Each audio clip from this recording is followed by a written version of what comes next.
Bonsoir à tous, voici les principales informations du jour.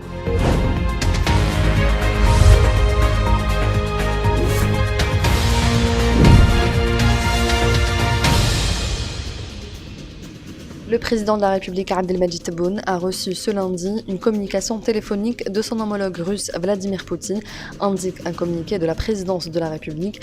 Les deux chefs d'État ont évoqué la crise ukrainienne et ont souligné l'importance d'une solution politique conforme aux principes du droit international et de la Charte des Nations Unies, note la même source.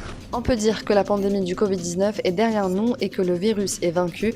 On est sans Covid aujourd'hui puisqu'aucun cas n'a été dénombré sur l'ensemble du territoire algérien, estime le professeur Riyad Mahiaoui, membre du comité scientifique chargé du suivi et de l'évolution de l'épidémie Covid-19. Il explique cependant que cette situation ne signifie pas que la pandémie a été complètement éliminée, d'autant plus qu'elle continue de sévir dans d'autres pays. Le pôle pénal économique et financier du tribunal de Sidi Mohamed Alger a reporté ce lundi au 9 mai prochain l'affaire de financement occulte de la campagne électorale pour le 5e mandat de Abdelaziz Bouteflika. Sont poursuivis dans cette affaire Saïd Bouteflika ainsi qu'Ali Haddad. L'audience a été reportée à la demande du collectif de défense de l'accusé Saïd Bouteflika et en raison de l'absence de l'avocat d'Ali Haddad. La Fédération algérienne de football tiendra son assemblée générale élective le 9 juin prochain, alors que celle consacrée à l'adoption des bilans moraux et financiers de l'exercice 2021 aura lieu le 19 mai.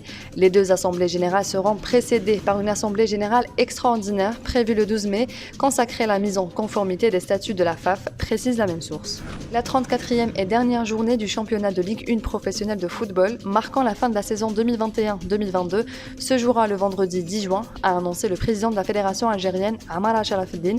Elle sera suivie une semaine plus tard, soit probablement le 17 juin, par le déroulement de la Supercoupe d'Algérie. Nous allons proposer cette date aux autorités, dont le dernier mot leur revient dans la programmation de cette rencontre, indique le patron de la FAF. C'est la fin de ce journal, merci de l'avoir suivi. On se retrouve demain à la même heure sur nos réseaux sociaux.